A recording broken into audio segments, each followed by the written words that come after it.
Je m'appelle Eleanor. J'ai 66 ans.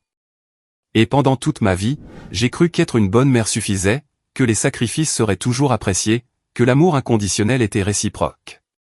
Je vivais seul depuis la mort de mon mari il y a 7 ans, dans une maison modeste mais remplie de souvenirs et de photographies de William, mon fils unique.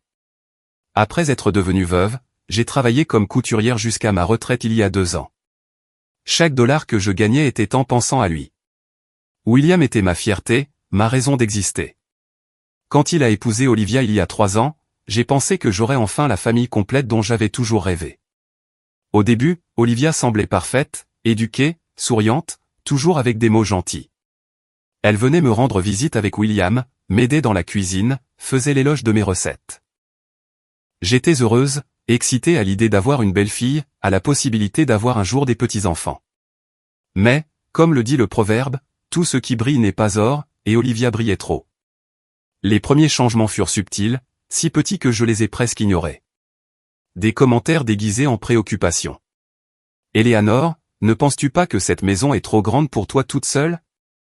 Ça doit être épuisant de la garder propre. Ou quand je préparais à manger pour eux, c'est délicieux, mais je le fais un peu différemment, plus moderne, moins lourd, toujours avec ce sourire, toujours avec ce ton mielleux qui rendait difficile d'identifier le poison derrière chaque mot. William a commencé à changer aussi. Avant, il m'appelait 3 fois par semaine, passait les dimanches avec moi, me racontait tout sur son travail d'ingénieur. Mais après s'être marié, les appels sont devenus bi-hebdomadaires, puis mensuels.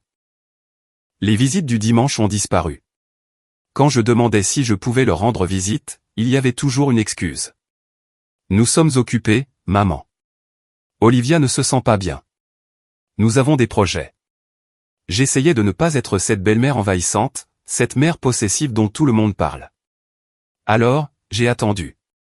J'ai attendu qu'ils me cherchent. Un jour de septembre, j'ai décidé de leur rendre visite sans prévenir. J'avais apporté une tarte aux pommes que j'avais préparée ce matin-là. La préférée de William depuis son enfance. J'ai sonné à la porte de leur appartement avec excitation, imaginant la surprise sur leur visage. Olivia a ouvert la porte. Elle n'a pas souri. Elle m'a toisé de la tête aux pieds avec ses yeux froids que je commençais à trop bien connaître. Eleanor, quelle surprise. Nous ne savions pas que tu venais. Sa voix était plate, sans chaleur. Je voulais vous faire une surprise. J'ai fait la tarte que William adore. Elle a pris la tarte sans m'inviter à entrer. Elle est restée dans l'embrasure de la porte, bloquant l'entrée. William travaille. J'étais sur le point de partir. Peut-être que la prochaine fois, tu pourrais nous prévenir. Bien sûr, j'ai juste pensé. C'est juste que tu envahis un peu notre espace.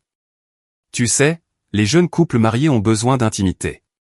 Ils ne peuvent pas avoir la belle-mère qui débarque tout le temps. Elle a souri, mais il n'y avait aucune gentillesse dans ce sourire. Merci pour la tarte. Nous t'appellerons.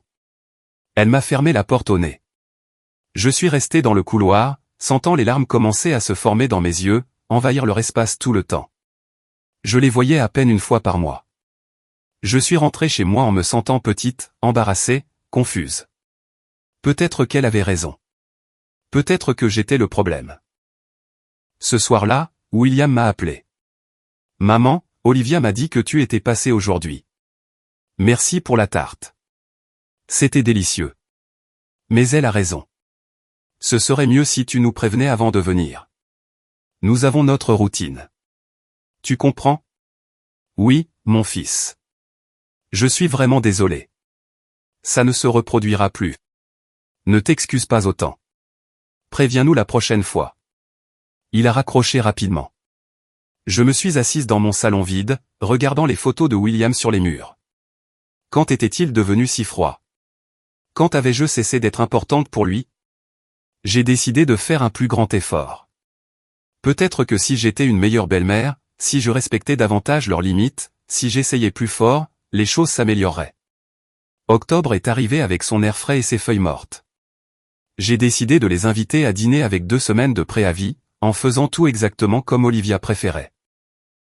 J'ai nettoyé la maison jusqu'à ce qu'elle brille, acheté des ingrédients chers, préparé un menu que j'avais trouvé sur Internet, plus moderne et léger comme elle aimait. J'ai mis la table avec ma belle porcelaine, celles que je réservais pour les grandes occasions. Quand ils sont arrivés, Olivia a tout inspecté avec ce regard critique qui me rendait nerveuse. Quelle jolie table, Eleanor. Bien que ces nappes aient l'air un peu vieilles, non. Dans les magasins, il y en a de très belles avec des couleurs plus actuelles. J'ai servi le dîner que j'avais passé des heures à préparer. Poulet rôti aux herbes, légumes rôtis, salade fraîche. Olivia a goûté une bouchée et a légèrement froncé les sourcils. C'est pas mal. Le poulet est un peu sec, mais c'est pas mal. William n'a rien dit.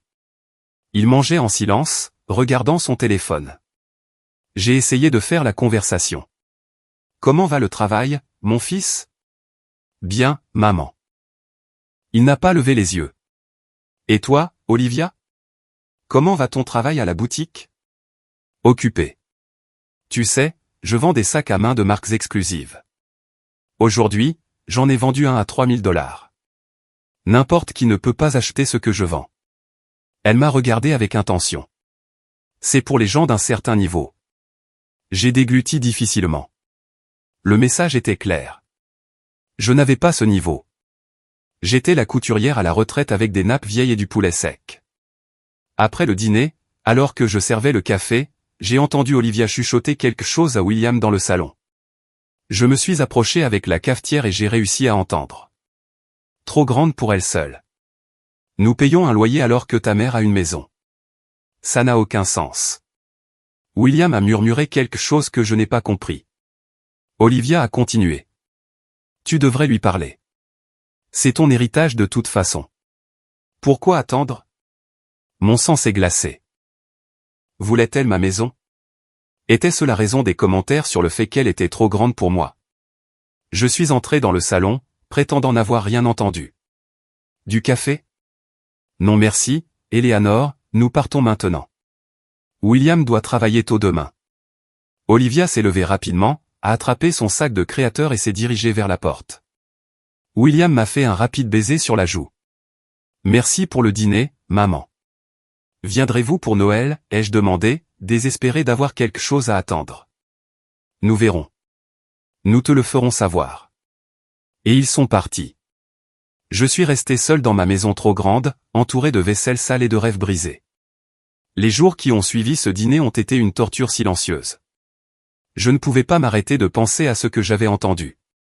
C'est ton héritage de toute façon. Pourquoi attendre? Les mots d'Olivia tournaient en boucle dans ma tête comme un disque rayé. Ma maison. La maison que mon mari et moi avions achetée il y a 30 ans, où nous avions élevé William, où chaque coin gardait des souvenirs de rire, d'anniversaire, de câlins, et maintenant ma belle-fille la voyait comme un bien qu'il devait réclamer. J'ai essayé de rationaliser. Peut-être avais-je mal compris. Peut-être qu'Olivia s'inquiétait juste de mon bien-être, de savoir si c'était trop de travail d'entretenir la maison. Mais au fond de moi, je connaissais la vérité. Je connaissais ce regard calculateur, ce ton qu'elle utilisait quand elle parlait d'argent et de possession. Pour elle, je n'étais pas une belle-mère. J'étais un obstacle entre elle et ce qu'elle voulait. Une semaine plus tard, William m'a appelé. Mon cœur a bondi de joie en voyant son nom sur l'écran. Pathétique, n'est-ce pas? Une mère de 66 ans qui s'excite parce que son fils l'appelle. Salut maman, comment vas-tu? Bien, mon fils. Quelle joie de t'entendre. Écoute, je voulais te parler de quelque chose d'important. Il a fait une pause. Mon estomac s'est noué. Olivia et moi avons réfléchi. Nous payons $900 de loyer chaque mois. C'est beaucoup d'argent gaspillé, et tu es seul dans cette grande maison avec tant de pièces vides, des escaliers à nettoyer, un jardin à entretenir. Ça doit être épuisant pour toi. Voilà, le début de la conversation que j'avais redoutée. Ce n'est pas si difficile, mon fils. Je gère bien la maison. Mais maman, tu as 66 ans. Tu ne rajeunis pas. Olivia et moi pensons que ce serait bien pour toi d'envisager de déménager dans quelque chose de plus petit, de plus gérable. Un appartement d'une chambre, sans escalier, sans entretien, et nous pourrions prendre la maison. Comme ça, nous économiserions ce loyer et tu serais plus à l'aise. J'ai eu l'impression de recevoir un coup de poing dans le ventre. Tu veux que je quitte ma maison? Ne le vois pas comme ça. Pense à ton confort. De plus, la maison finira par être à moi de toute façon. C'est mon héritage. nous ne faisons qu'accélérer l'inévitable. Et ne t'inquiète pas. Nous t'aiderons à trouver un bel appartement. Nous pourrions même te donner un peu d'argent pour le déménagement. Un peu d'argent pour la maison où j'ai passé 30 ans de ma vie. William, cette maison est à mon nom. Ton père et moi l'avons payée pendant 25 ans. Je n'ai pas l'intention de la quitter. Son ton a changé. Il est devenu froid. Ne sois pas égoïste, maman. Olivia et moi construisons un avenir. Nous avons plus besoin de cette maison que toi. Qu'est-ce que tu vas faire avec 4 chambres? Regarder des murs vides pendant que nous jetons de l'argent par les fenêtres en loyer. Égoïste. Il m'a traité d'égoïste. Mon fils, le garçon que j'ai élevé seul après la mort de son père, dont j'ai payé l'université en faisant des doubles quarts de travail, qui n'a jamais manqué de rien. Je ne vais pas discuter de ça maintenant, dis-je la voix tremblante.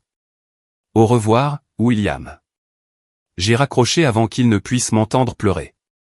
Je me suis laissé tomber sur le canapé et j'ai pleuré comme je ne l'avais pas fait depuis les funérailles de mon mari. Comment en était-on arrivé là?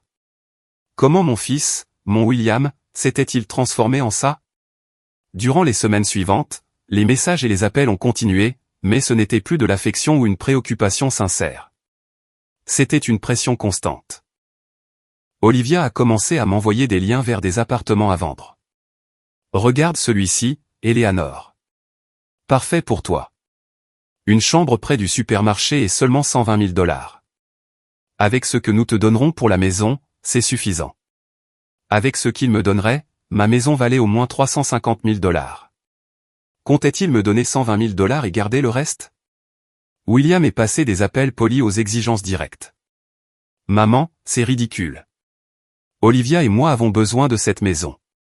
Arrête d'être si têtu. Un jour de novembre, il est apparu à ma porte avec Olivia. Il n'avait pas appelé avant.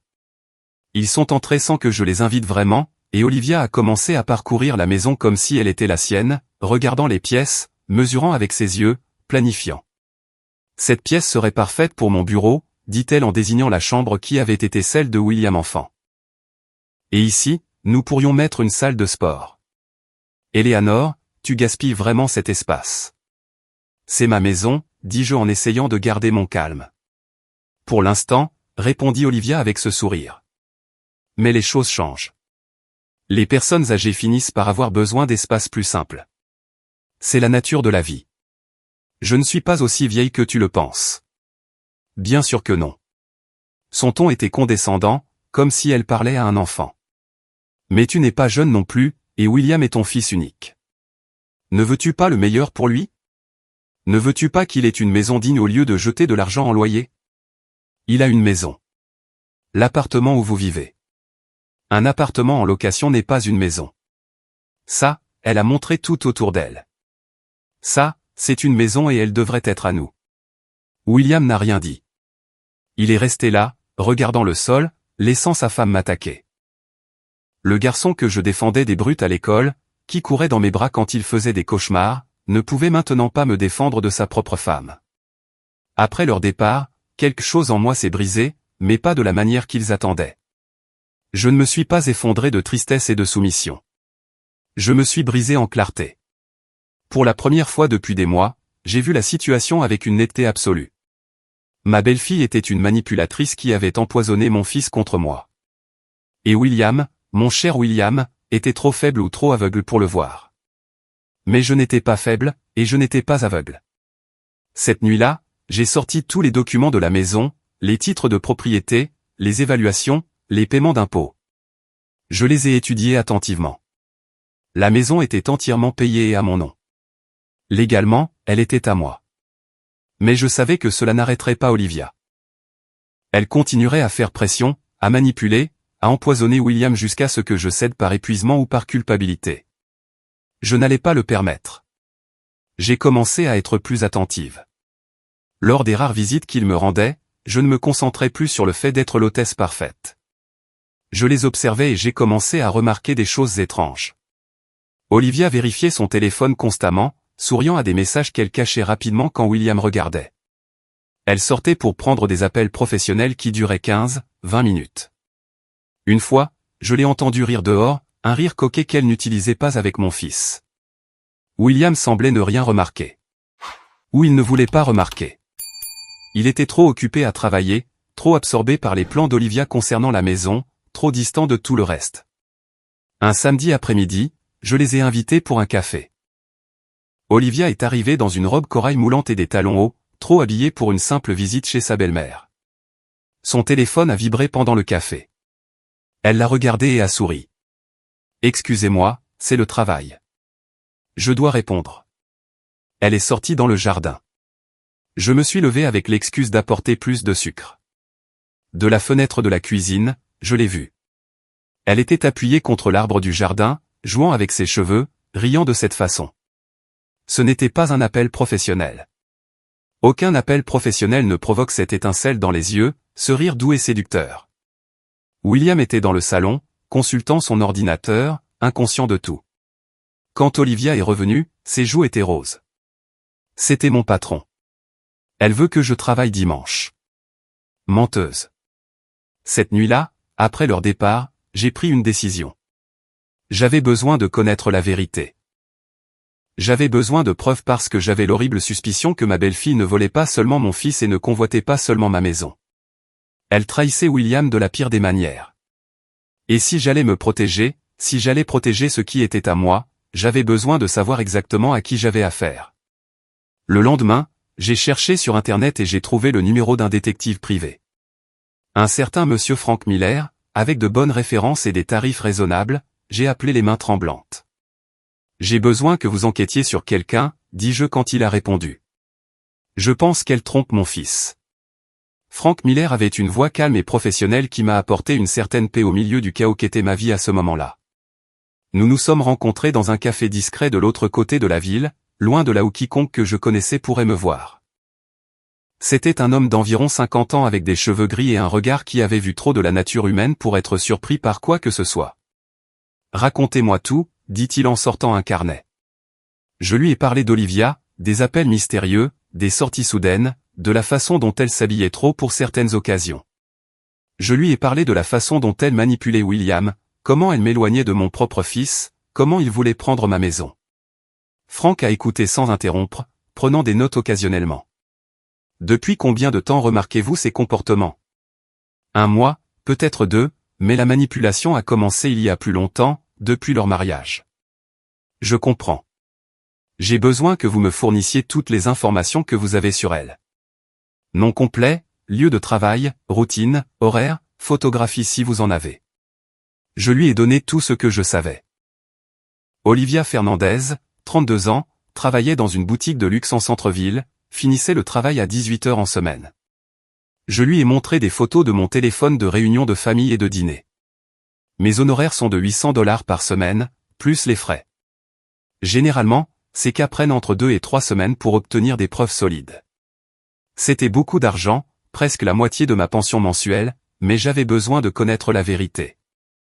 Allez-y, Frank a commencé son travail le lendemain. Il me rendait compte tous les 3 jours avec des mises à jour. Les premiers rapports étaient routiniers. Olivia allait au travail, partait à l'heure indiquée, rencontrait parfois des amis pour un café. Rien d'anormal. J'ai commencé à penser que peut-être je me trompais, que ma méfiance était le produit de mon ressentiment envers elle. Mais ensuite est arrivé le rapport du 10e jour.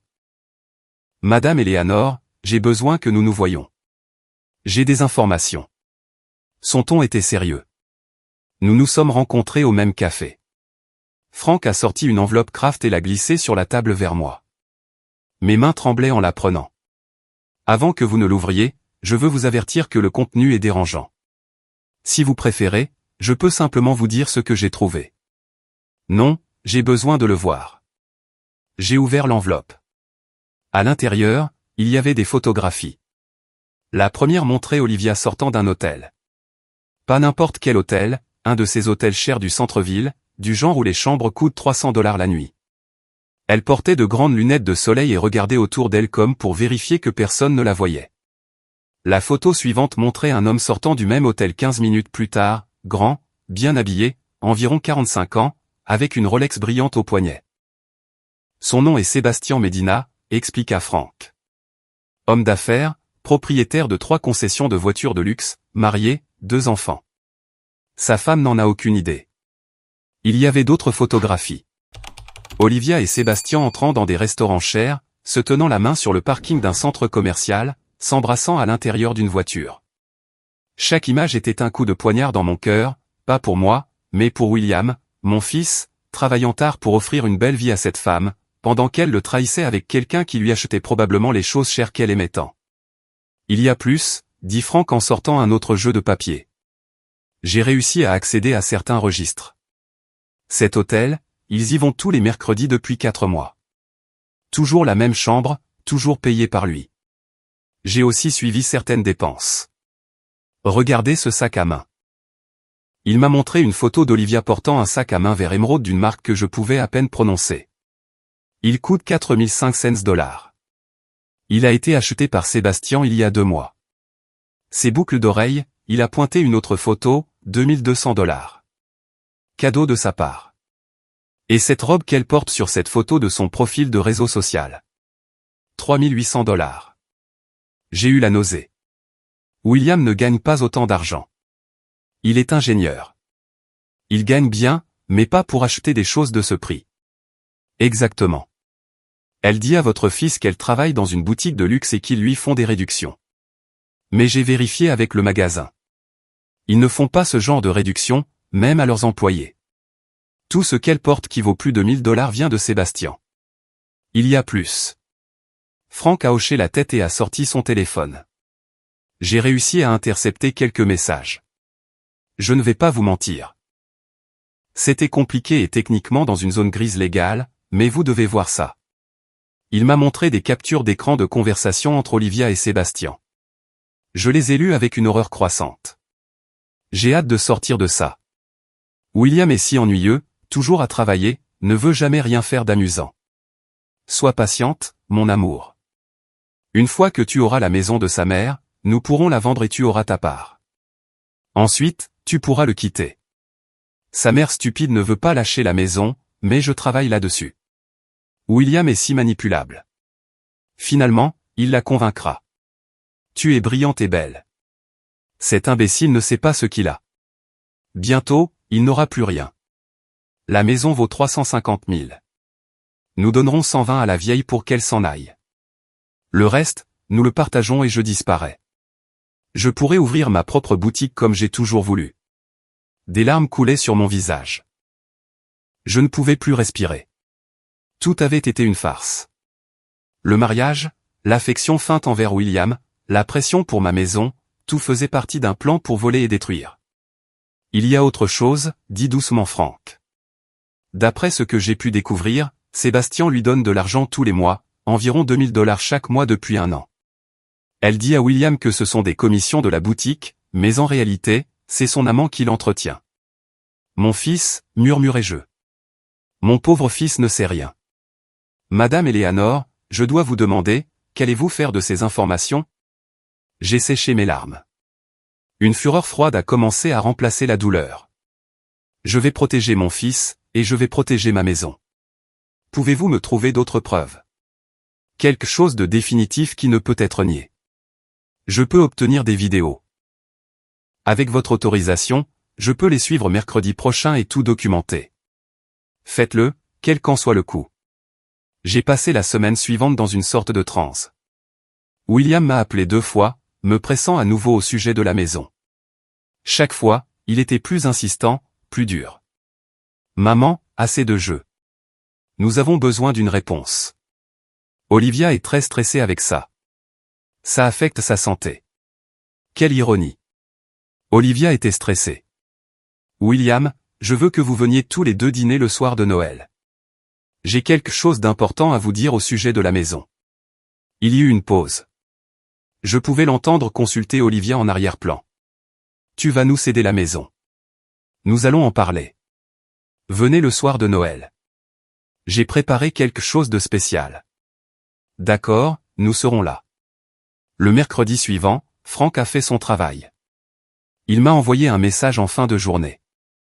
J'ai tout. Vidéo de haute qualité. Il n'y a aucun moyen de le nier. Nous nous sommes rencontrés ce soir-là. Il m'a montré la vidéo sur son ordinateur portable. Olivia et Sébastien entrant dans l'hôtel, se tenant la main, riant. Les images étaient nettes, professionnelles. Puis une vidéo prise avec une caméra à longue portée d'eux dans la chambre d'hôtel, les rideaux partiellement ouverts. Ils s'embrassaient passionnément, enlevant leurs vêtements. J'ai détourné le regard. C'est assez, dis-je. J'ai aussi ça. Il a montré d'autres captures d'écran de messages, celle-ci plus récente. Le dîner de Noël est parfait. Je pense que la vieille va céder. William dit qu'elle a enfin accepté de parler du sujet. Excellent. Une fois qu'elle aura signé, nous prendrons des vacances pour fêter ça. J'ai un complexe hôtelier en tête. J'ai hâte de me débarrasser de cet homme ennuyeux. Je ne le supporte plus. Chaque mot était de l'essence sur le feu qui brûlait en moi. Franck, j'ai besoin que vous compiliez tout cela dans un rapport. Photographie, vidéo, capture d'écran, registre de paiement de l'hôtel, tout. Je veux 2 copies imprimées et une clé USB. Quand en avez-vous besoin? Avant Noël. Vous l'aurez. J'ai passé les jours suivants à planifier. Non seulement j'allais démasquer Olivia, j'allais le faire de la manière la plus dévastatrice possible, mais j'avais aussi besoin de protéger mes biens. Je ne pouvais pas permettre que William, dans sa douleur ou sa manipulation, essaie de réclamer quelque chose plus tard. J'ai contacté un avocat, Monsieur Reynolds, spécialisé en planification successorale. Je lui ai expliqué ma situation sans entrer dans les détails sordides. Je veux mettre ma maison dans une fiducie irrévocable à mon nom. Je veux qu'il soit impossible pour quiconque de la réclamer de mon vivant. C'est possible. Je peux aussi ajouter des clauses qui spécifient à qui elle reviendra après votre décès et sous quelles conditions. Monsieur Reynolds a travaillé rapidement. En une semaine, tous les documents étaient prêts. Ma maison était maintenant dans une fiducie irrévocable avec mon nom comme unique bénéficiaire viager. Après ma mort, elle reviendrait à William, mais avec une clause spécifique. S'il tentait de la réclamer de mon vivant, ou s'il tentait de me manipuler légalement pour l'obtenir, il perdrait automatiquement tout droit sur elle, et la propriété serait donnée à une fondation caritative. Cela la protège complètement, expliqua Reynolds. Personne ne peut vous forcer à partir, à vendre ou à transférer la propriété. Même votre fils ne peut rien faire légalement, et s'il essaie, il perd tout. Parfait. J'ai aussi mis à jour mon testament. William restait mon héritier, mais seulement s'il remplissait certaines conditions. Reynolds m'a assuré que tout était légal et blindé. J'ai signé chaque document d'une main ferme. Pour la première fois depuis des mois, je sentais que j'avais le contrôle de ma vie. Franck m'a remis le rapport complet 3 jours avant Noël. C'était un dossier épais avec chaque preuve organisée chronologiquement.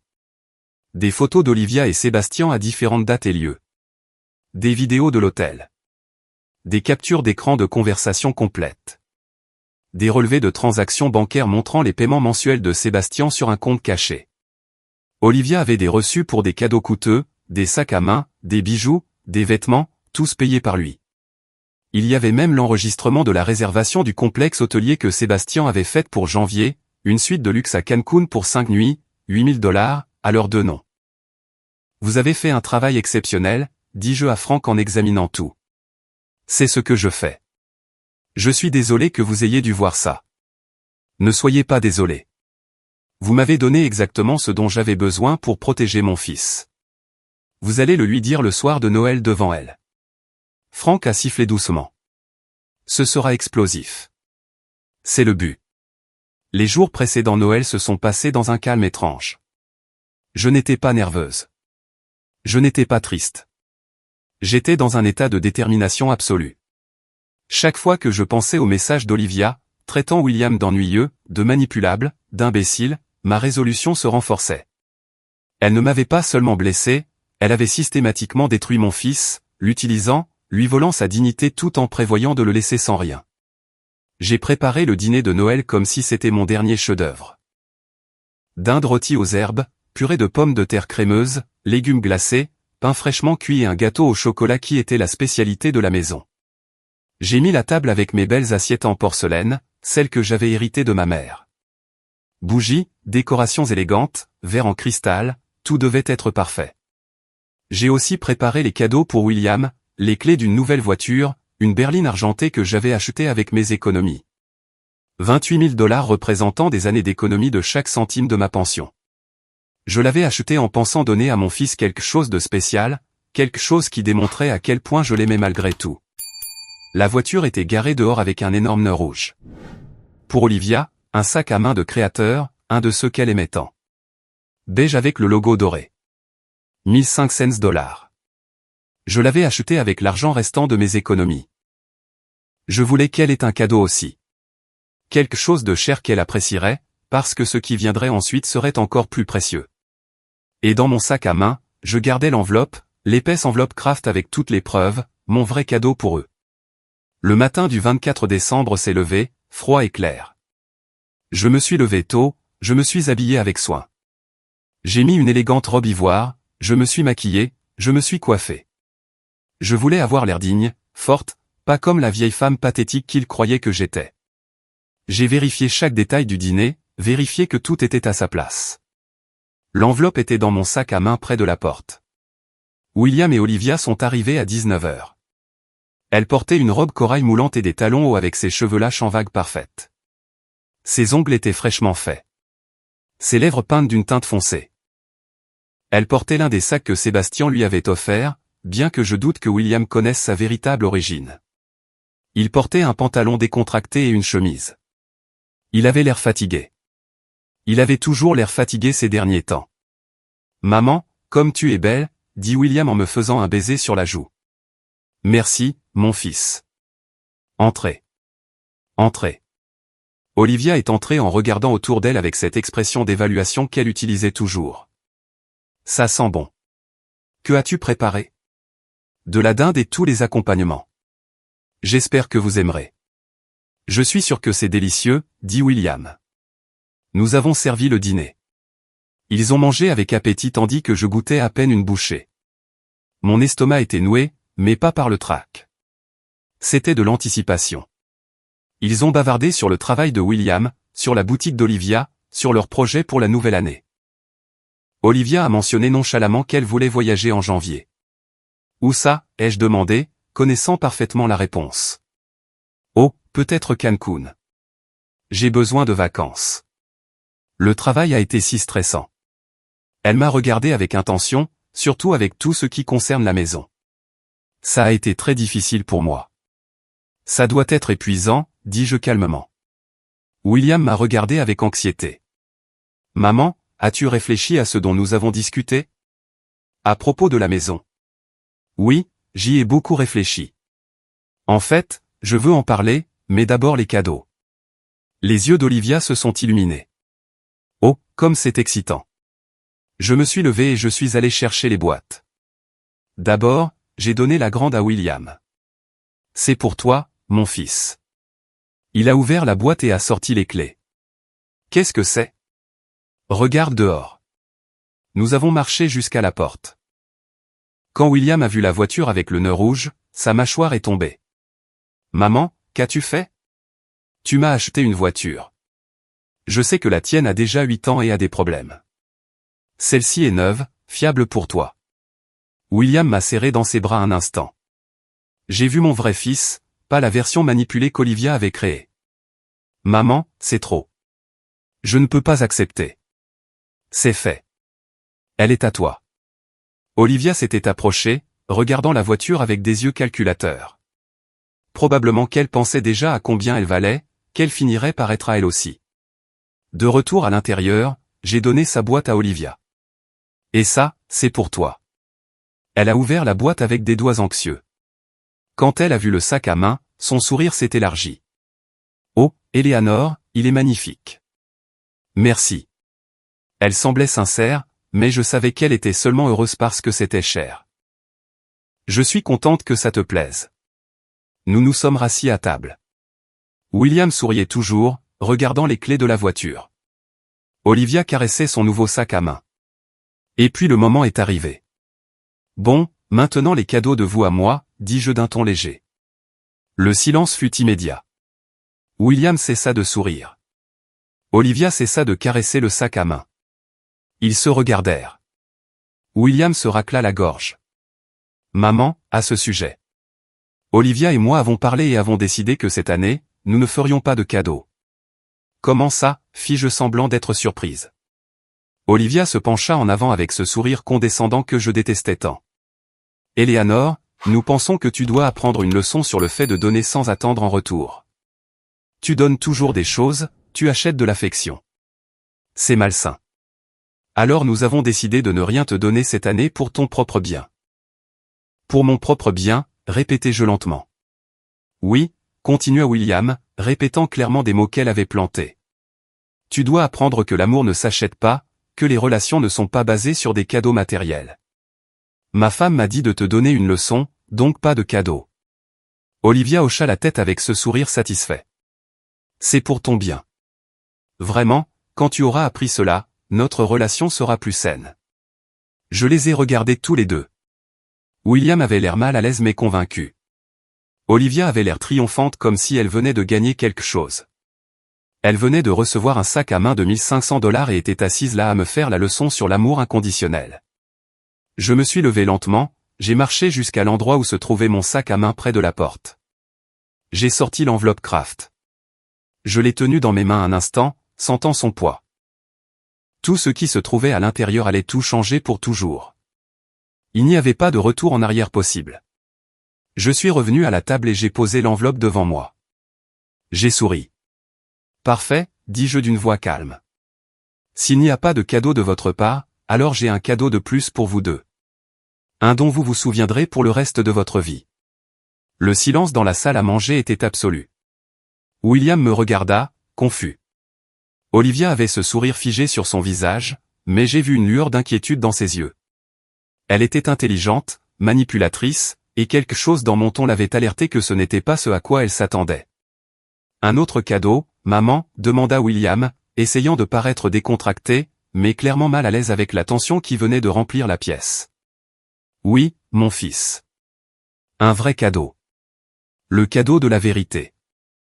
J'ai ouvert l'enveloppe lentement, savourant chaque seconde d'anticipation. Vous voyez, ces dernières semaines, j'ai été très occupé. Pas seulement à penser à la maison, comme vous insistiez, mais à enquêter, à apprendre des choses fascinantes. Olivia se raidit. Enquêter sur quoi? Sur toi, ma chère belle-fille. J'ai sorti la première photographie de l'enveloppe et je l'ai posée sur la table, la tournant pour que tous deux puissent la voir. C'était l'image d'Olivia entrant dans l'hôtel de luxe, regardant par-dessus son épaule comme pour vérifier que personne ne la voyait. William prit la photo en fronçant les sourcils. Qu'est-ce que c'est? Ta femme entrant à l'hôtel Platinum le mercredi 3 décembre. Reconnais-tu cet hôtel, mon fils? C'est celui qui coûte $300 la nuit. Je me demande pourquoi ta famille entrerait un mercredi à 15h de l'après-midi. Je peux expliquer, commença Olivia rapidement. Je rendais visite à un client important. Elle séjournait là et voulait voir des produits. Ah, comme c'est pratique. J'ai sorti une autre photographie. Alors cet homme qui a quitté le même hôtel 15 minutes plus tard était aussi un client, je suppose. La photo montrait Sébastien Medina avec son costume cher et sa Rolex brillante. William regarda les photos, son visage passant de la confusion à l'inquiétude. Maman, qu'est-ce que c'est? Tu fais des accusations. Je ne fais pas d'accusations, mon fils. Je montre des faits. J'ai sorti plus de photographies, l'une après l'autre, les posant sur la table comme des cartes de poker. Olivia et Sébastien se tenant la main sur un parking, s'embrassant à l'intérieur d'une voiture, entrant ensemble dans des restaurants chers. Chaque image était plus accablante que la précédente. Olivia était devenue pâle. C'est ridicule. Ce sont des photos sorties de leur contexte. William, ta mère invente des choses parce qu'elle est rancunière à propos de la maison. Sorties de leur contexte. J'ai sorti mon téléphone et j'ai ouvert une vidéo. Alors ça aussi, c'est sorti de son contexte. J'ai appuyé sur lecture. La vidéo montrait Olivia et Sébastien dans la chambre d'hôtel. La caméra à longue portée avait parfaitement capturé à travers les rideaux partiellement ouverts. Ils s'embrassaient passionnément. Il lui enlevait sa robe. Elle déboutonnait sa chemise. William se leva brusquement, le visage rouge. Éteins ça. J'ai arrêté la vidéo. Comme tu voudras. J'ai 3 heures de plus de contenu similaire de différentes dates, mais je comprends que tu ne veuilles pas tout voir. William regarda Olivia avec des yeux fous. C'est quoi ce bordel, Olivia? C'est un mensonge. William, ta mère a engagé quelqu'un pour créer ça, pour nous séparer. Tu ne vois pas? Elle est désespérée parce qu'elle sait que nous allons lui prendre la maison. Créer des vidéos. J'ai sorti les captures d'écran des messages.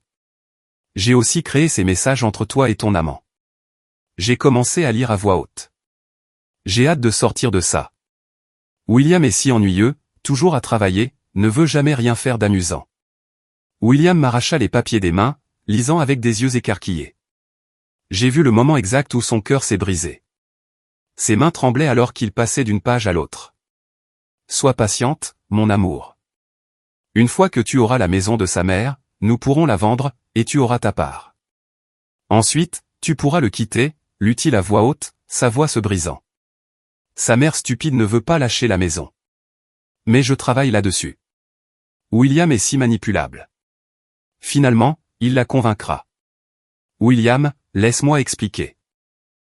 Olivia a essayé de lui prendre la main, mais il s'est retiré brusquement. Il y a plus, dis-je froidement. J'ai sorti les relevés bancaires. Voici Sébastien Medina, homme d'affaires, propriétaire de concessions de voitures de luxe, marié, 2 enfants, et depuis 1 an, il dépose $2000 par mois sur un compte secret au nom de ta femme. William prit les papiers avec des mains tremblantes. $2000 par mois. Elle t'a dit que c'était des commissions de la boutique, n'est-ce pas? Je l'ai vu hocher lentement la tête. La boutique ne paie pas ses commissions. J'ai appelé et vérifié. Cet argent vient de lui. Son amant l'entretient. J'ai sorti d'autres reçus. Ce sac à main vert qu'elle porte sur cette photo, $4500. Cadeau de Sébastien. Ces boucles d'oreilles, $2200 de sa part. Cette robe corail qu'elle porte en ce moment, $3800. Également de sa part, tout ce qu'elle utilise qui vaut plus de $1000 a été payé par son amant. Pas avec son argent, ni avec le tien. William regarda Olivia comme s'il la voyait pour la première fois. Tout ce temps, tu étais avec un autre homme. Ce n'est pas ce que tu penses, essaya Olivia, des larmes feintes commençant à se former. William, ta mère ment. Ce compte, cet argent. Je peux l'expliquer. Tu peux expliquer ça aussi. J'ai lâché la bombe finale. L'itinéraire de voyage. Honeymoon Resort à Cancun. Suite présidentielle du 10 au 15 janvier. Réservé et payé par Sébastien Medina. $8000. Au nom de Sébastien Medina et Olivia Fernandez. J'ai passé le papier à William. Les vacances que tu voulais tant en janvier, tu te souviens? Ce n'était pas pour te reposer du stress du travail. C'était pour être avec lui. William lut le document et quelque chose en lui se brisa visiblement. Il s'affaissa sur la chaise, des larmes commençant à couler sur son visage. 1 an, tu m'as trompé pendant 1 an entier. William, mon amour, s'il te plaît. Olivia a essayé de le serrer dans ses bras, mais il l'a repoussé violemment. Ne me touche pas. Ne me touche plus jamais. Olivia changea de tactique instantanément. Elle se tourna vers moi avec des yeux pleins de haine. C'est de ta faute. Tu ne nous as jamais acceptés. Toujours à t'ingérer. Toujours à me juger. À quoi t'attendais-tu? William travaille tout le temps. Il ne fait jamais attention à moi. Toujours soucieux de te plaire. N'ose pas blâmer mon fils pour ton infidélité, dis-je d'une voix d'acier. Et surtout n'ose pas me blâmer. Tu as pris ces décisions. Tu as choisi de tromper, de mentir, de voler. Voler. William leva les yeux. De quoi parles-tu, maman? Oh, c'est la meilleure partie. J'ai sorti d'autres captures d'écran de messages. Ta chère femme et son amant avaient un plan. Ils allaient te manipuler pour que tu me prennes la maison. Selon ces messages, ils voulaient me donner $120 000 pour que je déménage dans un petit appartement. La maison vaut $350 000. Ils allaient garder le reste, $230 000. Olivia prévoyait de prendre sa part, $115 000, et de te quitter. Elle allait utiliser cet argent pour ouvrir sa propre boutique et commencer une nouvelle vie avec Sébastien. William me regarda avec incrédulité. Est-ce que c'est vrai? Tu sors les choses de leur contexte, cria Olivia, perdant son sang-froid. J'étais en colère quand j'ai écrit ça. Je ne le pensais pas sérieusement. Il y a 16 conversations différentes sur une période de 4 mois où tu discutes de ce plan en détail, dis-je fermement, y compris une où tu calcules exactement combien d'argent il te faudrait pour la compte d'une boutique et combien de temps le divorce prendrait. William se leva, marcha jusqu'à la fenêtre, regardant dehors les épaules affaissées. Le silence dans la pièce était dense, suffocant. Olivia regardait frénétiquement entre nous, calculant clairement son prochain coup. « William, mon amour, s'il te plaît, écoute-moi. » Elle essaya de nouveau avec une voix douce et vulnérable. « Oui, j'ai fait des erreurs. Oui, je me suis laissé emporter.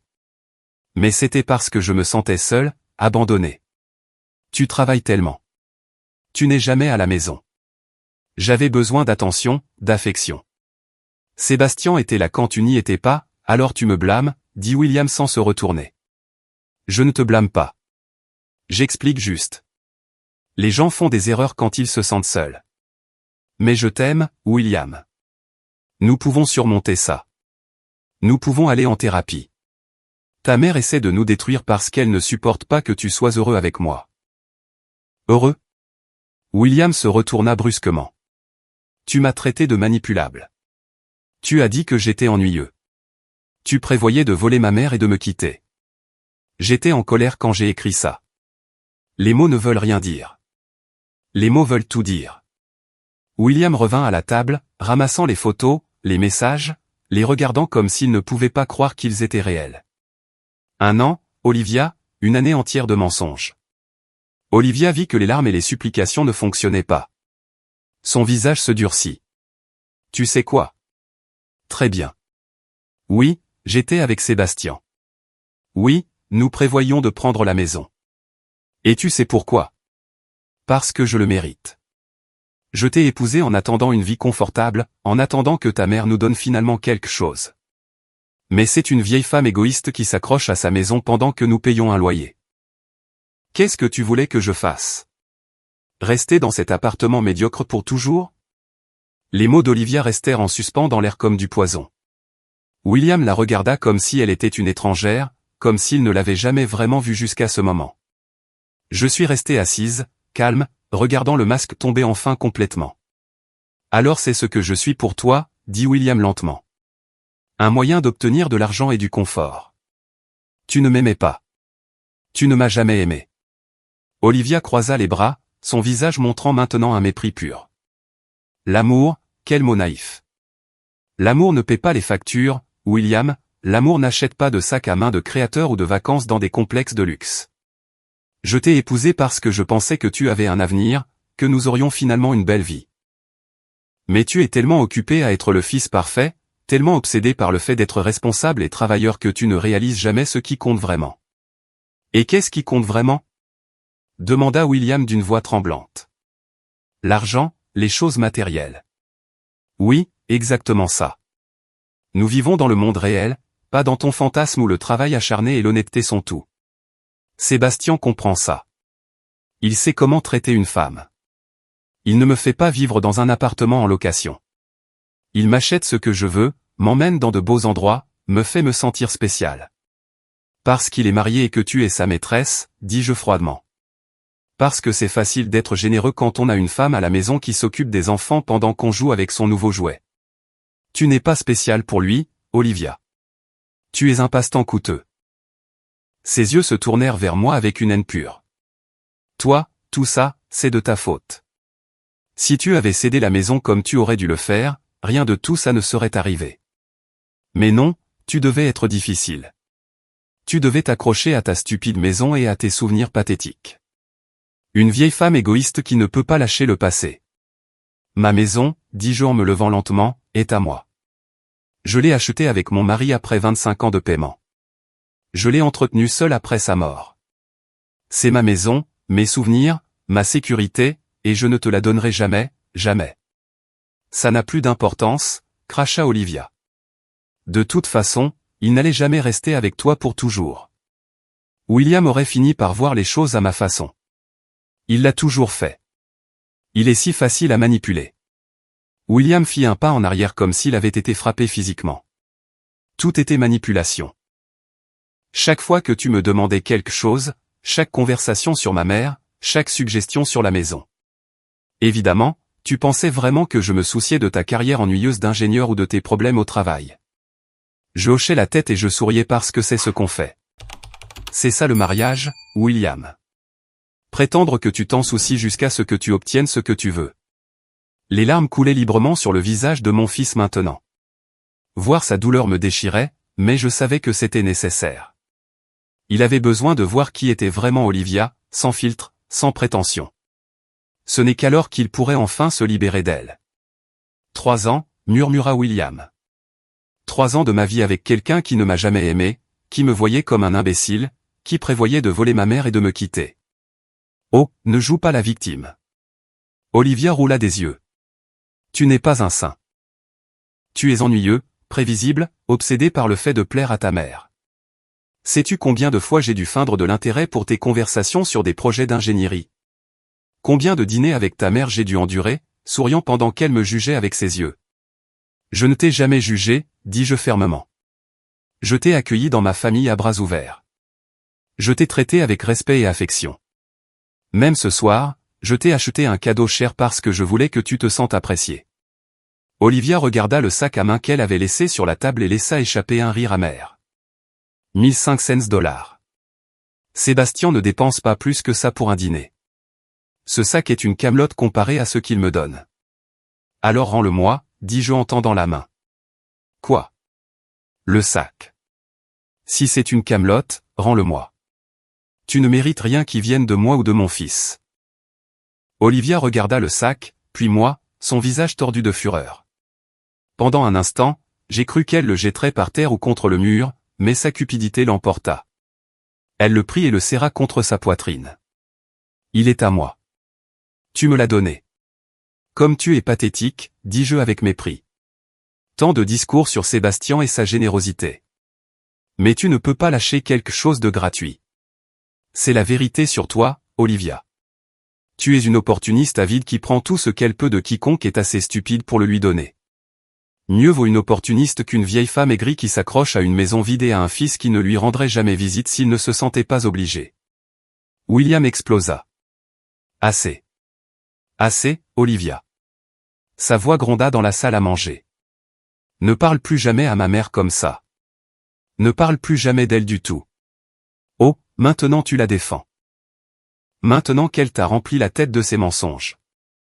Des mensonges. William désigna toutes les photos et documents éparpillés sur la table. Ce ne sont pas des mensonges. Ce sont des photos de toi avec ton amant. Ce sont des messages de toi prévoyant de voler et de m'abandonner. Tout est là de ta propre main, de tes propres mots. Ça ne change rien au fait que ta mère est une manipulatrice. Elle t'a eu sous son contrôle toute ta vie. Ne vois-tu pas qu'elle veut juste te garder près d'elle, me tenir à l'écart? Elle ne m'a jamais accepté. J'ai toujours été l'étrangère, celle qui n'était pas assez bien. Tu n'étais pas assez bien, dis-je d'une voix glaciale, parce que tu es une menteuse, une tricheuse et une voleuse, pas parce que j'avais quelque chose contre toi au début. Je t'ai accueilli avec amour, et tu me l'as craché au visage. Olivia me regarda avec des yeux plissés. Tu sais, j'aurais dû le voir venir. J'aurais dû savoir qu'une vieille femme seule et ennuyeuse trouverait un moyen de tout gâcher. Tu ne voulais probablement même pas que William soit heureux. Tu voulais juste le garder attaché à toi pour toujours. Mon fils mérite d'être heureux, dis-je fermement. C'est pourquoi je fais ça. Parce qu'il ne sera jamais heureux avec quelqu'un comme toi. Quelqu'un qui le voit comme un outil, comme un moyen pour arriver à ses fins. Il mérite quelqu'un qui l'aime vraiment, pas une actrice qui compte les jours jusqu'à ce qu'elle puisse le voler et le quitter. Tu parles beaucoup d'amour, Olivia rit sans humour. Mais si tu l'aimais tant, tu lui aurais donné la maison quand il l'a demandé. Tu lui aurais facilité les choses. Au lieu de ça, tu t'y accroché comme si c'était plus important que ton propre fils. La maison n'est pas le problème, intervint William, sa voix brisée par les pleurs. Je n'aurais jamais dû te faire pression pour la maison, maman. Je suis tellement désolé. Je vois maintenant que c'était toute sa manipulation. Tout était pour elle, pas pour nous. Bien sûr que c'était pour moi, Olivia se tourna vers lui. Parce que tu ne vois jamais grand. Tu n'as jamais d'ambition pour rien. Tu es content de ton travail médiocre d'ingénieur et de ton appartement médiocre en location. Je voulais plus. Je mérite plus. Alors va le chercher, dit William avec un calme qui me surprit. Va avec Sébastien. Vis ta vie de luxe et de superficialité. Mais pas avec moi. Plus maintenant. Olivia cligna des yeux, ne s'attendant clairement pas à cette réponse. Qu'est-ce que tu dis? Je dis que c'est fini. Notre mariage se termine ce soir. Je veux un divorce. Tu ne peux pas être sérieux. William réfléchit. Oui, j'ai fait des erreurs, mais nous pouvons arranger ça.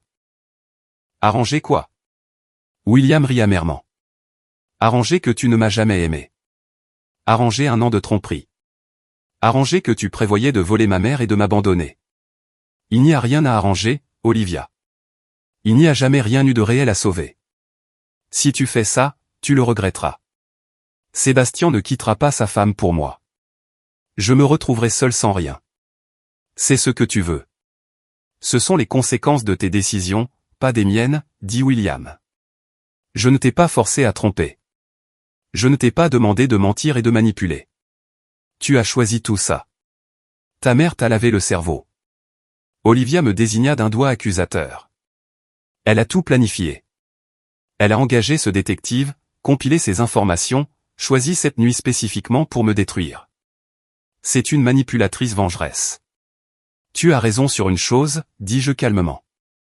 J'ai planifié cela avec soin. J'ai engagé le détective. J'ai rassemblé les preuves. J'ai choisi le soir de Noël parce que je savais que ce serait mémorable. Et tu sais pourquoi? Parce que mon fils méritait de connaître la vérité. Il méritait de voir exactement qui tu étais avant que tu ne le détruises complètement. C'est un spectacle. Olivia secoua la tête. Un drame pathétique d'une vieille femme ennuyeuse qui n'a rien de mieux à faire que de ruiner des mariages. Tu as ruiné ton mariage, dis-je d'une voix d'acier. Le moment où tu as décidé de coucher avec un autre homme, le moment où tu as décidé de mentir et de voler, j'ai seulement mis la vérité en lumière. Olivia prit son nouveau sac à main sur le canapé avec des mains tremblantes. Son visage était un masque de fureur à peine contenu. Très bien, parfait. Si c'est comme ça que vous le voulez, alors ce sera comme ça. Je n'ai pas besoin de ça. Je n'ai besoin d'aucun de vous. Sébastien s'occupera de moi. Il sait comment apprécier une vraie femme. Sébastien, je sortis un dernier document de l'enveloppe. Oh ma chère. J'ai des nouvelles pour toi concernant ton merveilleux Sébastien. Je lui passai le papier. C'est un extrait d'une conversation qu'il a eue avec un de ses amis. Une conversation que mon détective a réussi à enregistrer discrètement dans un bar la semaine dernière.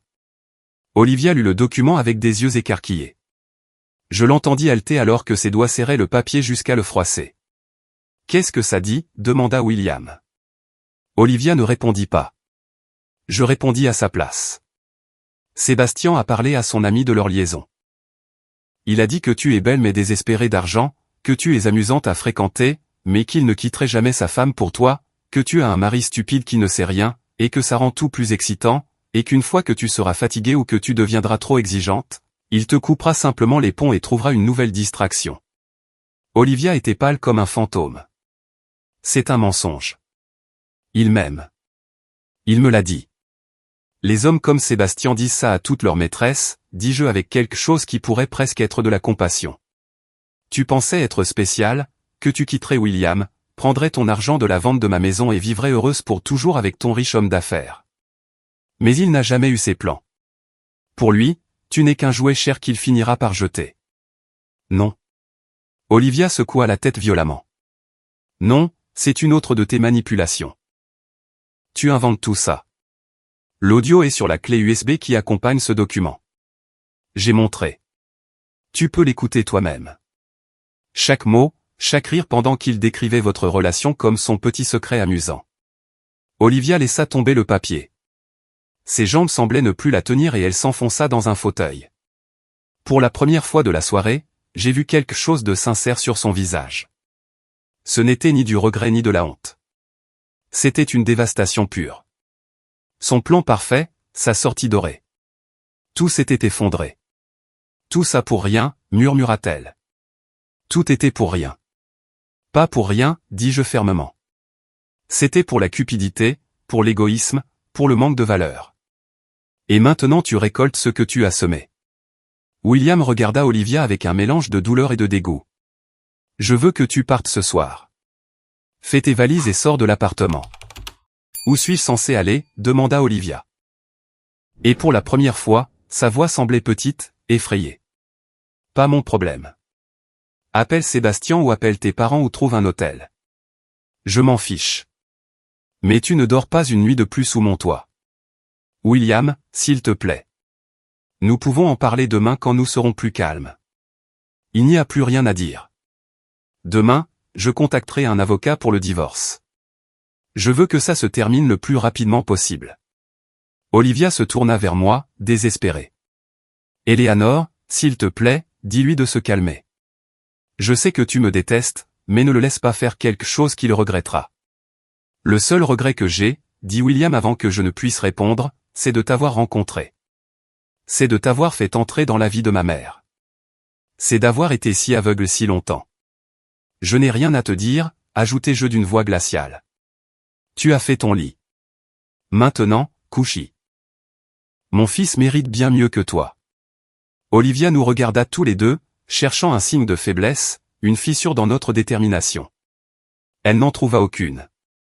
Lentement, elle se leva. Sa robe corail chair, ses cheveux parfaits, son maquillage impeccable. Tout semblait être un costume maintenant. Un masque qui avait finalement été arraché. Je regrette de t'avoir épousé, dit-elle à William, sa voix pleine de venin. Je regrette chaque jour que j'ai passé à prétendre que ta compagnie était tolérable. Et toi? Elle me regarda. Va au diable, vieille femme aigrie. J'espère que ta maison et tes souvenirs te tiendront chaud la nuit, parce que c'est tout ce que tu auras. Pars, dit simplement William. Olivia prit son manteau et son nouveau sac à main, celui que je lui avais offert il y a à peine une heure, quand elle prétendait encore que ce soir serait une célébration. Elle se dirigea vers la porte d'un pas raide. Avant de partir, elle se retourna une dernière fois. Un jour, William, quand tu seras seul et misérable, tu réaliseras que tu as fait une erreur, et il sera alors trop tard. La seule erreur que j'ai faite, dit William d'une voix ferme, c'est de ne pas l'avoir vue plus tôt. Maintenant, pars. Olivia partit en claquant la porte. Le son résonna dans toute la maison.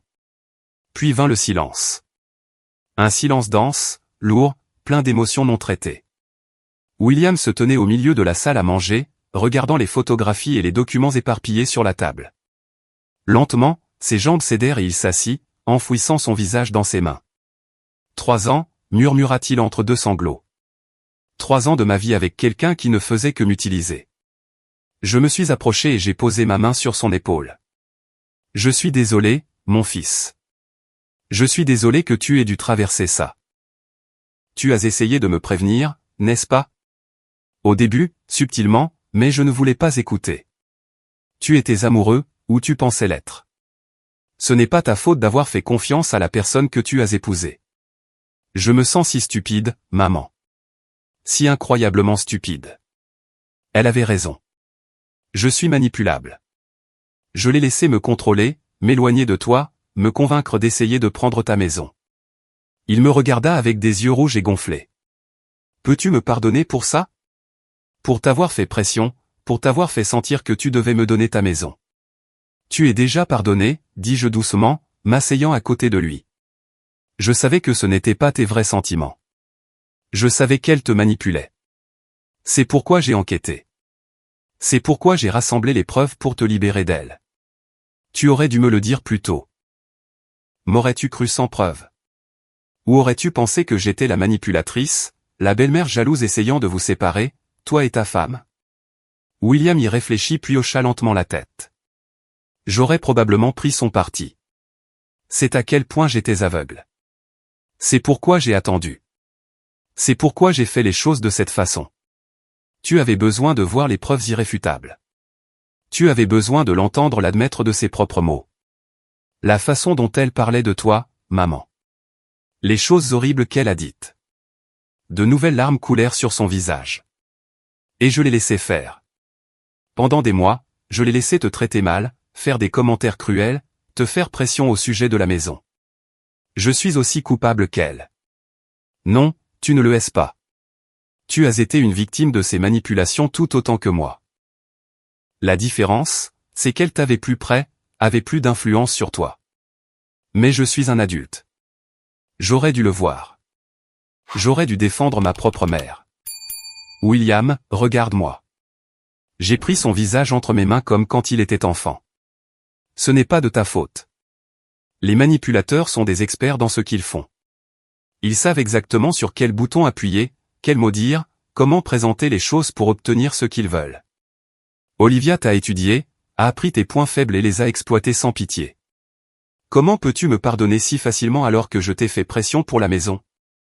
Parce que tu es mon fils. Parce que je te connais. Je savais que ce n'étaient pas tes vrais mots. C'étaient les siens, sortant seulement de ta bouche. William m'a alors serré dans ses bras, pleurant sur mon épaule comme il ne l'avait pas fait depuis son adolescence. Je l'ai tenu, lui caressant les cheveux, le laissant libérer 3 ans de douleur, de manipulation et de mensonges. Je vais m'en sortir, maman. Je vais surmonter ça. Je sais que tu es fort, plus fort que tu ne le penses. Mais maintenant, je dois tout affronter. Le divorce, la séparation des biens. Elle essaiera probablement de me soutirer de l'argent.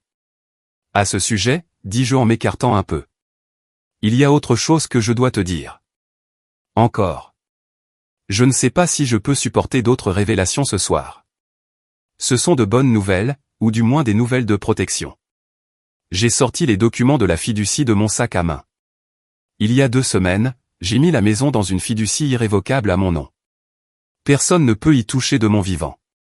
Même moi, je ne peux pas la vendre maintenant sans procédure juridique complexe. William prit les documents avec des mains tremblantes, les lisant lentement.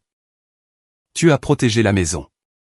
Avant tout ça, quand les pressions ont commencé, quand j'ai vu la direction que prenaient les choses, j'ai su que je devais protéger ma maison, non seulement d'Olivia, mais de toute manipulation légale possible qu'elle pourrait tenter.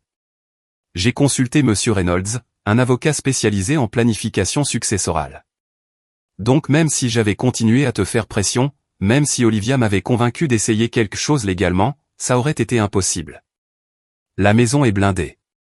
Et il y a plus. Je lui ai montré les clauses spécifiques du testament. Après ma mort, la maison te revient automatiquement, mais j'ai ajouté des conditions.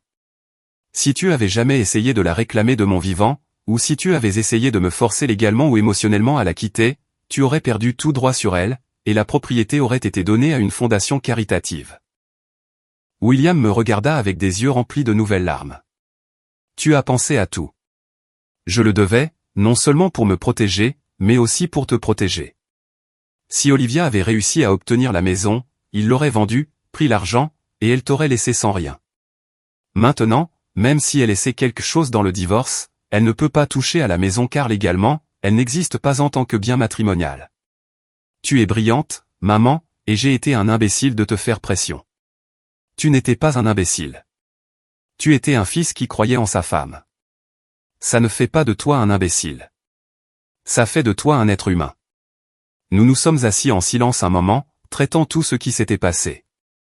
Le dîner de Noël que j'avais préparé avec tant de soin restait sur la table, froid maintenant, à peine touché. Les belles assiettes en porcelaine reflétaient la lumière des bougies qui brûlaient encore. Tout cet effort pour une nuit qui s'était transformée en une bataille rangée. Qu'est-ce que je fais maintenant? Demanda finalement William. Demain, c'est Noël. Je devrais être en train de fêter et au lieu de ça, mon mariage est détruit. Demain, tu commences à reconstruire ta vie. Aujourd'hui, repose-toi. Tu peux rester ici ce soir si tu veux. Ta chambre est exactement la même que quand tu étais enfant. William regarda vers les escaliers, vers la chambre où il avait grandi. Vraiment? Je n'ai jamais rien changé. J'ai toujours pensé qu'un jour, peut-être, tu aurais des enfants et qu'ils voudraient voir où leur père a grandi. Tes affiches de super-héros sont toujours sur les murs, tes livres sur l'étagère. Un petit sourire triste apparut sur son visage. J'aimerais bien rester. Je ne peux pas affronter cet appartement ce soir. Pas après tout ça. Alors reste. C'est ta maison autant que la mienne. Ça l'a toujours été. William monta se changer. Je suis resté dans la salle à manger, rassemblant lentement toutes les photographies, les documents, les preuves de la trahison d'Olivia. Je les ai mis soigneusement dans l'enveloppe. Ceci serait important pour le divorce. Des preuves irréfutables qu'aucun avocat ne pourrait contester. Quand William est descendu, il portait un vieux t-shirt qu'il avait trouvé dans son placard, un pantalon de survêtement. Il avait l'air de nouveau jeune, vulnérable. Il m'a aidé à débarrasser les restes du dîner. Nous avons travaillé en silence, un silence confortable et familier, comme lorsqu'il était adolescent et m'aidait après les dîners de famille. « Combien t'a coûté la voiture ?» demanda-t-il soudainement alors que nous faisions la vaisselle. 28 000 $. C'était la plupart de mes économies. Maman, tu n'aurais pas dû faire ça. C'est trop d'argent. Je voulais te donner quelque chose de spécial, quelque chose qui démontrait à quel point je t'aime malgré tout ce qui s'est passé entre nous ces derniers mois. Je voulais que tu saches que quoi qu'il arrive, tu seras toujours ma priorité. Et je t'ai fait pression pour ta maison pendant que tu dépensais tes économies pour moi. Il ferma les yeux de douleur. Je ne mérite pas cette voiture. Bien sûr que tu la mérites. Tu mérites d'être aimé inconditionnellement. Quelque chose qu'Olivia ne t'a jamais donné. Pourquoi lui as-tu aussi acheté le sac à main, après tout ce qu'elle avait fait? Parce qu'à ce moment-là, je n'avais pas encore tout révélé. Et je voulais que le contraste soit clair. Vous ne m'avez rien donné délibérément comme leçon. Je vous ai donné tout ce que je pouvais. Je voulais que ce moment où elle a déclaré qu'il ne me ferait pas de cadeau soit aussi choquant que possible avant de révéler la vérité. Toujours à penser plusieurs coups à l'avance. Je le devais. C'était la seule façon de gagner contre quelqu'un comme Olivia. Nous avons fini de nettoyer vers minuit. La maison était silencieuse, rangée, comme si l'explosion de cette nuit n'avait jamais eu lieu. Mais nous savions tous les deux que tout avait changé pour toujours. « Maman, il y a autre chose que je dois te dire », dit William alors que nous étions assis dans le salon avec un thé chaud. Ces derniers mois, les choses que je t'ai dites, la façon dont je t'ai traité, il n'y a pas d'excuse. Même si Olivia me manipulait, j'ai choisi de dire ces mots, j'ai choisi de t'éloigner. J'ai choisi de te faire pression pour la maison même quand je savais que ça te blessait. Je t'ai déjà dit que tu es pardonné, mais j'ai besoin que tu comprennes que je suis profondément désolé. Te regarder dans les yeux et te dire que tu étais égoïste de vouloir garder ta propre maison. T'appeler moins importante que mon mariage, te laisser attendre mes appels. Tout ça a été cruel et je suis désolé plus que les mots ne peuvent l'exprimer. William, regarde-moi. J'ai attendu que ses yeux rencontrent les miens. Je te pardonne complètement, sans condition. Ce qui compte maintenant, c'est l'avenir, pas le passé. Comment peux-tu être si généreuse après tout ça? Parce que tu es mon fils. Parce que l'amour d'une mère ne se brise pas pour quelques mois difficiles. Parce que je sais qui tu es vraiment. Et ce n'est pas la personne qu'Olivia t'a fait être temporairement. Nous avons bu notre thé en silence. Dehors, il a commencé à neiger légèrement. Des flocons blancs tombant doucement, recouvrant le monde d'une couverture propre, comme si l'univers offrait un nouveau départ. Demain, je dois aller à l'appartement, dit William. Récupérer mes affaires. Je ne sais pas si Olivia aura fait ses valises et sera partie ou si elle sera là, attendant de se battre encore. Je veux que tu emportes des copies de toutes les preuves avec toi. Juste au cas où elle essaierait quelque chose et envisage de changer les serrures immédiatement. J'y ai déjà pensé. J'appellerai un serrurier tôt demain et je contacterai un avocat le 26. Monsieur Reynolds peut recommander de bons avocats en divorce, des hommes et des femmes qui ont traité des cas compliqués avec des conjoints manipulateurs. Merci, maman, pour tout. Pour avoir enquêté, pour avoir protégé la maison, pour m'avoir protégé. Je ne sais pas ce que j'aurais fait sans toi. Tu aurais trouvé un moyen. Tu es plus fort que tu ne le penses, mais je suis contente d'avoir pu aider. Cette nuit-là, William a dormi dans son ancienne chambre. Je suis restée éveillée un peu plus longtemps, assise sur mon lit, traitant tout ce qui s'était passé. J'avais planifié cette révélation pendant des semaines, mais la réalité avait été plus intense que je ne l'imaginais. Voir la douleur dans les yeux de mon fils quand il a découvert la trahison. Entendre Olivia tout admettre sans remords. Assister à l'effondrement d'un mariage en temps réel. Mais ça avait aussi été libérateur. Pour la première fois depuis des mois, mon fils était sous mon toit, en sécurité, à l'abri de la manipulation. La vérité était apparue. Les mensonges avaient été démasqués. Et bien que le chemin à venir serait difficile, au moins maintenant nous le parcourions ensemble, non séparés par les manipulations d'une femme sans scrupules. Je me suis endormi vers 3 heures du matin, épuisé, mais en paix. J'avais fait ce qu'il fallait. J'avais protégé mon fils de la meilleure façon que je connaissais. Et bien que cela ait été brutal, cela avait été nécessaire. Le matin de Noël s'est levé, lumineux et froid. Je me suis levé tôt et j'ai préparé le petit déjeuner préféré de William. Des crêpes au miel, du bacon croustillant, des œufs brouillés, du jus d'orange frais. Quand il est descendu, les yeux gonflés mais l'expression plus calme, il a souri en voyant la table. Comme au bon vieux temps. Exactement comme au bon vieux temps. Nous avons mangé ensemble, parlant de choses simples. Nous avons évité de mentionner Olivia ou le divorce. C'était Noël et nous méritions quelques heures de paix avant d'affronter à nouveau la réalité. Après le petit déjeuner, William m'a aidé à décorer le sapin que j'avais laissé à moitié fini. Nous avons placé chaque ornement avec soin, nous remémorant des histoires de Noël passées. Il a trouvé l'ornement qu'il avait fait en maternelle. Une étoile en papier mâché peinte en jaune vif. Je n'arrive pas à croire que tu as encore ça. J'ai tous les ornements que tu as fait depuis que tu as 3 ans. Chaque dessin, chaque carte de fête des mères, chaque projet scolaire, tout est conservé dans des boîtes au grenier. Tu es sentimental. Je suis une mère. Vers midi, le téléphone de William a commencé à sonner. C'était Olivia. Il a regardé l'écran puis moi. Décroche. C'est ta décision. Il a répondu, le mettant sur haut-parleur. Qu'est-ce que tu veux, Olivia? William, s'il te plaît. Nous devons parler. Je suis dans un hôtel. Je n'ai nulle part où aller. Ma famille est dans un autre état et je ne peux pas y arriver avant demain. Pas mon problème. S'il te plaît, écoute-moi juste 5 minutes. J'ai fait des erreurs. Je l'admets. Mais nous pouvons les surmonter. Nous pouvons aller en thérapie. Il n'y a rien à surmonter, Olivia, tu m'as trompé pendant une année entière. Tu as prévu de voler ma mère. Tu m'as utilisé. Ça ne se répare pas avec une thérapie. William, s'il te plaît. J'étais confuse, effrayée. Sébastien m'a manipulé aussi. Il m'a fait croire qu'il m'aimait, qu'il quitterait sa femme. J'étais une victime tout autant que toi. William me regarda et secoua la tête avec incrédulité. Maintenant, c'est toi la victime. Incroyable. Je le suis. S'il te plaît, laisse-moi juste retourner à l'appartement. Nous pouvons parler calmement sans que ta mère s'en mêle. Ma mère ne s'en mêle pas. Ma mère m'a sauvé de continuer à vivre un mensonge. Et non, tu ne peux pas retourner à l'appartement. Aujourd'hui, un serrurier vient changer toutes les serrures. Il y eut un silence à l'autre bout du fil.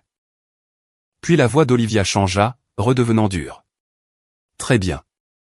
Si c'est comme ça que tu veux jouer, je jouerai aussi. Mon avocat va demander la moitié de tout. L'appartement, les meubles, tes économies, tout. Et je vais demander une pension alimentaire. Vas-y. J'ai des preuves photographiques et vidéos de ton infidélité. Des messages de toi prévoyant de voler et de m'abandonner.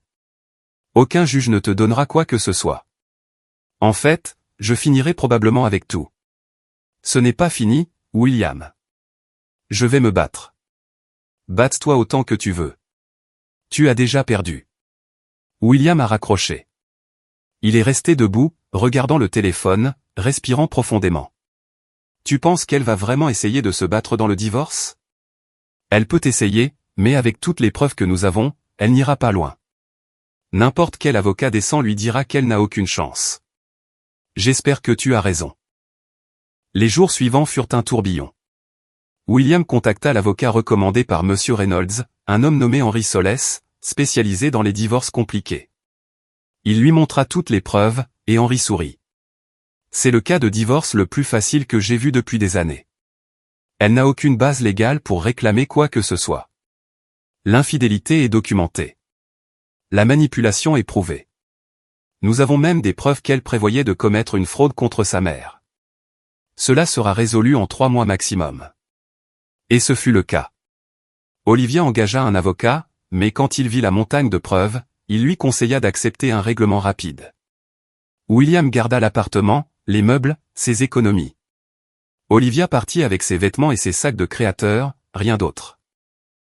Elle ne demanda même pas de pension alimentaire quand son avocat lui expliqua qu'un juge la rejetterait probablement étant donné les preuves d'infidélité. Le divorce fut finalisé en février.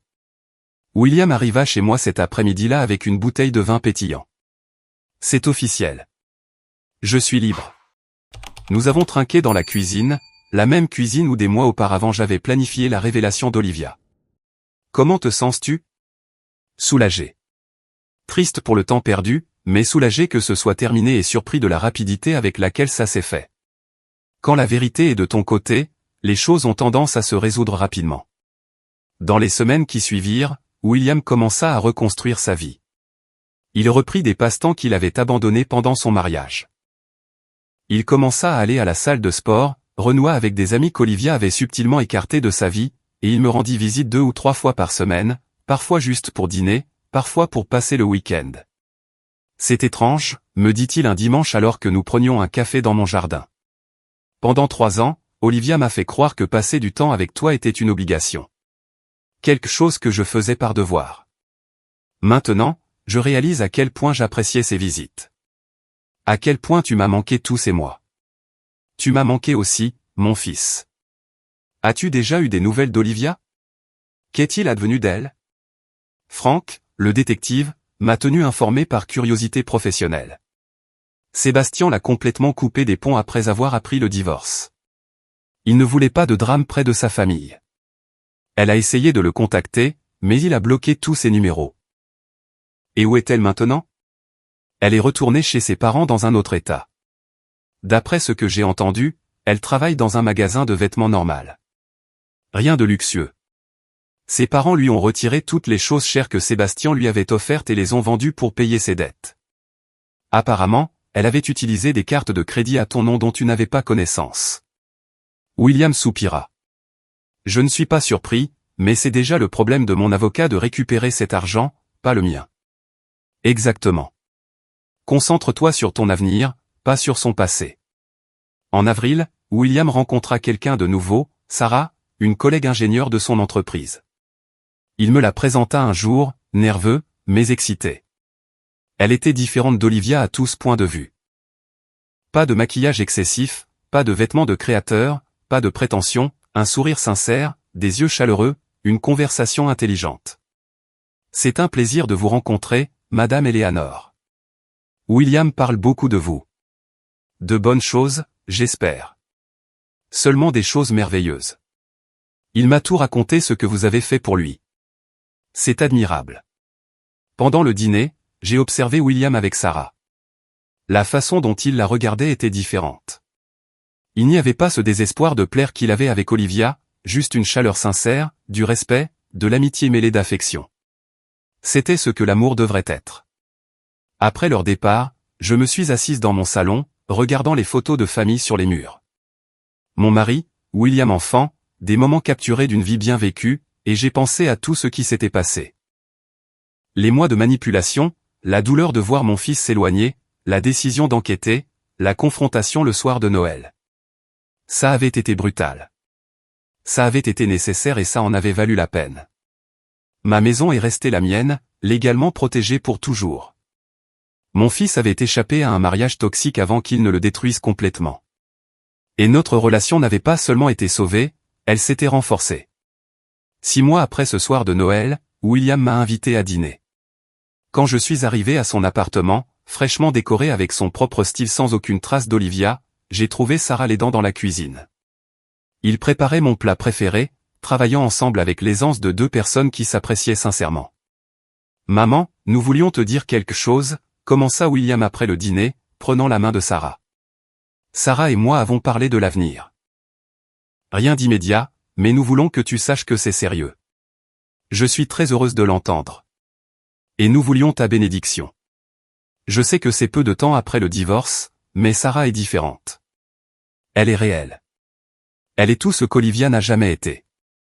J'ai regardé Sarah, qui me regardait avec un espoir et un respect sincère. Vous avez ma bénédiction et ma bienvenue dans cette famille. Ce soir-là, en rentrant chez moi, j'ai réfléchi à la façon dont la vie prend des tournants étranges.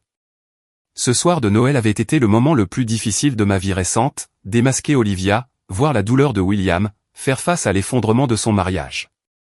Mais cela avait été le catalyseur nécessaire pour que tout s'améliore. Parfois, l'amour exige des décisions difficiles. Il exige de protéger ceux que nous aimons même lorsque cela fait mal. Il exige de dire la vérité même lorsqu'elle est brutale. Et il exige de rester ferme pour ce qui est juste, quelle que soit la pression. Ce soir-là, quand j'ai sorti cette enveloppe de mon sac à main et que j'ai dit « J'ai un cadeau de plus pour vous », j'ai changé le cours de nos vies. Pas avec plus de manipulation ou de mensonges, mais avec la vérité pure et irréfutable.